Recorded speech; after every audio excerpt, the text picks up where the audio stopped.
हाँ, welcome to Vision Private Limited. आज की इस क्लास में हम मैसिबस के टेम्परेचर स्कैनर का स्नाइडर की TM200 PLC के साथ कम्युनिकेशन करना सीखेंगे। तो इसके लिए सबसे पहले हमको वायरिंग करनी होगी। तो वायरिंग जैसे कि इस PLC पे आप देख पा रहे हैं, यहाँ पर आपकी D1 और D0 और शील्ड और कॉमन, ये 4 टर्मिनल यहाँ पर दिए हुए हैं। इस पर हम वायर कनेक्ट कर देंगे। एक ये हमारा ये D1 हो गया, ये D0 हो गया। इसके दोनों के वायर हमने स्कैनर के पीछे इसके D+ और D- 2 टर्मिनल हैं, वहां पर हमने ये दोनों वायर कनेक्ट कर दिए हैं। ये दोनों वायर, ये D+ का हो गया, ये D- का हो गया। इसके हमने पीछे इसके वायर कनेक्ट कर दिए हैं। अब हम इस PLC के अंदर एक प्रोग्राम लिखेंगे पैरामीटर को रीड करने के लिए। साथ ही साथ इसकी कुछ सेटिंग करनी होती हैं। तो सेटिंग में सबसे पहले हम प्रोग्राम के अंदर चलते हैं। प्रोग्राम के अंदर हम कॉन्फ़िगरेशन में आएंगे और मॉडबस सीरियल लाइन, इसके अंदर हम प्रोटोकॉल में मॉडबस सेलेक्ट कर लेंगे और बॉड रेट 19200 और पैरिटी इवन, डेटा बिट 8 और स्टॉप बिट 1 है। ये जो पैरामीटर हैं, ये सेम पैरामीटर हमारे स्कैनर के भी होने चाहिए। तो स्कैनर के अंदर हम चेक कर लेंगे, अगर कोई पैरामीटर अलग है तो हम उसे स्कैनर के अंदर चेंज करके मैच करा लेंगे। 19200 इसकी बॉड रेट है, पैरिटी इवन है, डेटा बिट 8 है और स्टॉप बिट 1 है। तो ये पैरामीटर हम यहाँ पर नोट कर लेंगे और मॉडबस के अंदर आएंगे तो यहाँ पर हम इसको मॉडबस मास्टर यानी कि RTO मास्टर में सिलेक्ट कर लेंगे। तो ये सेटिंग इसकी PLC की हो गई है। अब हम स्कैनर के अंदर भी इस सेम पैरामीटर सेटिंग होनी चाहिए, इसको एक बार चेक कर लेते हैं। तो इसको चेक करने के लिए एक बार मेन्यू में जाएंगे, प्रोग्राम आ गया, एक बार और प्रेस करेंगे, बाहर आएंगे, अप करेंगे, कॉन्फ़िगरेशन के अंदर आएंगे और एक बार अंदर जाएंगे, अप करते हुए कम्युनिकेशन में आएंगे। तो यहाँ पर एक तो इसकी स्लैब ID यानी कि ये जो स्कैनर है वो स्लैब बन जाएगा। हमने अपनी PLC को मास्टर बनाया है, तो इसका सीरियल नंबर कितना है वो चेक करेंगे। सीरियल नंबर 2 है, इसको हम नोट कर लेंगे, अभी यूज करेंगे इसका। उसके बाद बैक आएंगे और अप करेंगे। ये हमारी बॉड रेट है, बॉड रेट के अंदर 19200 है, तो हमें इतना ही चाहिए, तो इतना ही रखेंगे। इसको बाद बैक आएंगे और अप करेंगे। ये हमारी हो गई पैरिटी, पैरिटी के अंदर चेक कर लेंगे। पैरिटी के अंदर ये इवन है और हमारी PLC के अंदर भी इवन है, यानी कि ये स्लॉट 1, इसके अंदर 2 पोर्ट हैं। पोर्ट 1 के अंदर इसकी जो वायर हमने लगाई है पोर्ट 1 के अंदर लगाई है और उसकी पैरिटी हमारी इवन है। तो हमने ये पैरामीटर यहाँ पर चेक कर लिए। अब स्केप करते हुए बाहर आ जाएंगे, ये हम बाहर आ गए। अब हम यहाँ पर प्रोग्राम बनाएंगे। प्रोग्राम बनाने के लिए सबसे पहले हम एक यहाँ पर ब्लॉक लेंगे कम्युनिकेशंस का, रीड पैरामीटर, रीड वेरिएबल, इसको हम यहाँ पर ले लेंगे और यहाँ पर हम एक पल्स लगा देंगे। तो नीचे एक पल्स बना लेते हैं, यहाँ पर एक रंग ऐड करेंगे और यहाँ पर एक पल्स बना लेते हैं। पल्स बनाने के लिए हम यहाँ पर एक टाइमर ले लेंगे। ये हमने एक टाइमर ले लिया TM0 और एक और टाइमर ले लेंगे, इसको इससे जोड़ देंगे।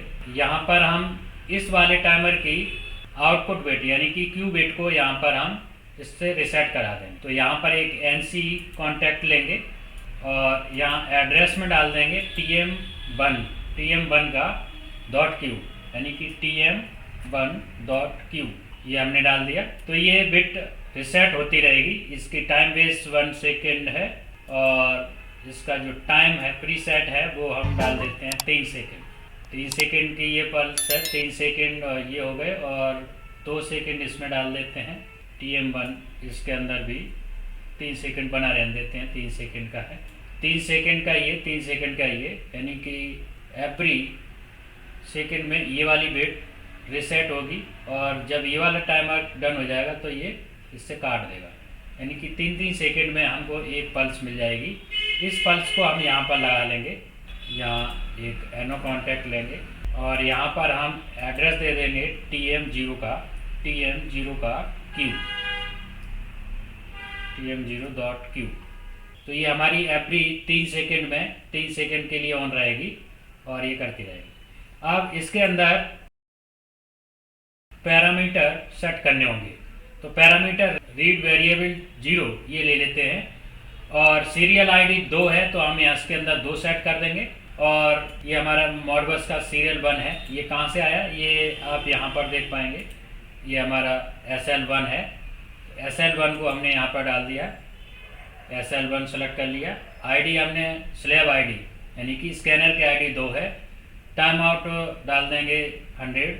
और किस तरह के ये पैरामीटर हमें रीड करने हैं, ये बर्ड है यानी कि मॉडबस मल्टीपल बर्ड को हम रीड कर लेंगे। फर्स्ट ऑब्जेक्ट क्या है, फर्स्ट ऑब्जेक्ट इसके अंदर 1 है, 1 से स्टार्ट होते हैं। ये स्कैनर हमारा 24 चैनल का है, तो इसके अंदर चैनल यानी कि 3001, 3002 ऐसे करके हमारे पास डेटा बनेंगे 24 यानी कि 1 से लेकर के 24। तो 24 डेटा यहाँ से हमें उठाने हैं, तो क्वांटिटी में हम यहाँ पर डाल देंगे 24। और इंडेक्स डेटा यानी कि ये कहाँ कौन से इंडेक्स से आपको उठाना है, यानी कि ये अगर हम 0 डाल देंगे तो ये MW0 से लेकर के आगे के MW23 तक के अंदर डेटा को रीड कर लेगा। तो ये अप्लाई कर देंगे और ये हमारा लॉजिक रेडी हो गया।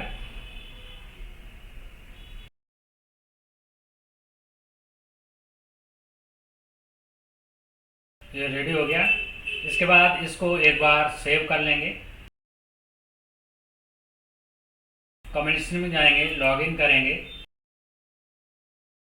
ये हमने ईथरनेट के थ्रू इसमें डाउनलोड कर दिया है, इसको यहाँ से डाउनलोड कर रहे हैं, इसको डाउनलोड करेंगे, ओके करेंगे।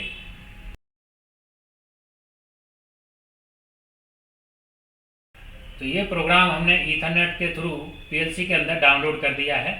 अब इसको एक बार स्टार्ट करेंगे, ओके करेंगे, और ये हमारी पल्स यहाँ से जा रही है। और ये काम यहाँ देखेंगे कहाँ, यहाँ पर टेबल के अंदर हमें पैरामीटर ऐड करने होंगे। तो सबसे पहले हम ऐड कर लेते हैं ये वाला parameter, read underscore BAR, % read underscore BAR 0, इसको ऐड कर लेंगे। ऐड करने के बाद आपको यहाँ पर दिखाई देगा, यहाँ पर इसका जो ऑब्जेक्ट है वो मल्टीपल बर्ड रीड करने का है, और 1 नंबर से स्टार्ट करके क्वांटिटी हमारी 24 की है और 0 से स्टार्ट कर रहे हैं। कोई एरर नहीं है, हमारा मैसेज डन हो रहा है। और स्लैब की आईडी हमारी 2 नंबर है, यानी कि स्कैनर की आईडी 2 नंबर है। अब ये पैरामीटर कैसे पता चलेंगे, इस 1 से लेकर के 24 चैनल हैं वो ओपन दिखा रहे हैं। ओपन पे ये 1000 की वैल्यू दिखाता है, तो 1000 की वैल्यू ये यहाँ पर शो करना चाहिए। तो इसको देखने के लिए हमें क्या करना पड़ेगा, यहाँ पर हमें %MW 0 से लेकर के 24 तक ऐड करने पड़ेंगे। तो हम इसे जल्दी से ऐड कर लेते हैं फटाफट। ये हमने 23 तक ऐड कर लिए, यानी कि 0 से 23, यानी कि 24 चैनल हो गए। हमने 24 चैनल में यहाँ पर 24 डेटा को रीड कर रहे हैं। तो आप यहाँ पर देख पा रहे हैं, इसको थोड़ा सा ऊपर कर लेते हैं, तो यहाँ पर दिखाई देगा ये सारे वैल्यू जो हैं 1000। तो ये सारे चैनल जो हैं हमारे 1000 की वैल्यू दिखा रहे हैं। क्यों, ये ओपन चल रहे हैं इसलिए ये 1000 दिखा रहे हैं। अगर हम इसमें से कम कर देते हैं, सिग्नल कुछ कम कर देते हैं, यानी कि हमें 24 नहीं रीड करने हैं, मान लीजिए हम 16 चैनल को रीड करना चाहते हैं, तो हम यहाँ पर 16 कर देंगे। 16 की वैल्यू यहाँ पर शो करेगा। एक बार इसको सेव कर लेते हैं, लॉग आउट करेंगे, प्रोग्रामिंग के अंदर आएंगे और यहाँ पर हम 24 चैनल न रीड करके हम 16 चैनल कर लेते हैं। तो हमारी वैल्यू M0 से लेकर के M15 तक के अंदर शो करेगी, बाकी को रीड नहीं करेगा। एक बार इसको डाउनलोड कर लेते हैं और डाउनलोड कर देंगे, इसको रन कर लेंगे। रन करने के बाद यहाँ पल्स आने लगेगी, पल्स आने लगी। तो अभी हमने 16 चैनल किए हैं, तो 16 चैनल पर हमारी वैल्यू आएगी, बाकी में 0 हो गई। देखिए 16, 17, 18, 19, 20 ये सारे टैग जो हैं नीचे के ये सारे जीरो हो गए, क्योंकि हमने जो वैल्यू रीड कर रहे हैं वो 16 चैनल की कर रहे हैं। तो MW 0 से लेकर के 15 तक की यहाँ पर वैल्यू दिखा रहा, बाकी की जीरो दिखा रहा। तो जितने चैनल आपको रीड करने हैं उतने चैनल आप रीड कर सकते हैं।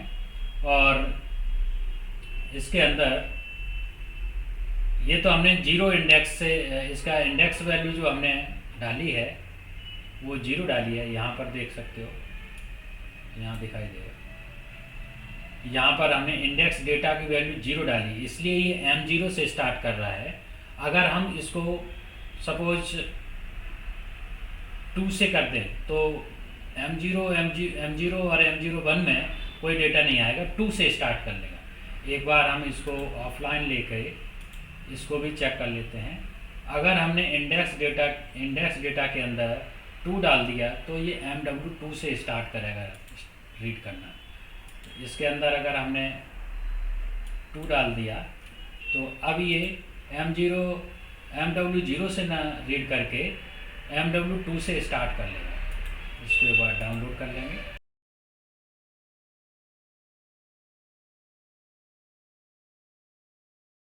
कंट्रोलर को स्टार्ट कर लेंगे। अभी इंडेक्स डेटा हमने 2 डाल दिया है तो MW 2 से स्टार्ट होगी हमारी वैल्यू।